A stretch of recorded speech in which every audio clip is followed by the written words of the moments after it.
There's a quiet power in doing the small things every single day.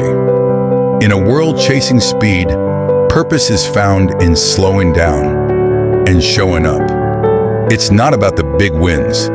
It's about who you become when no one's watching.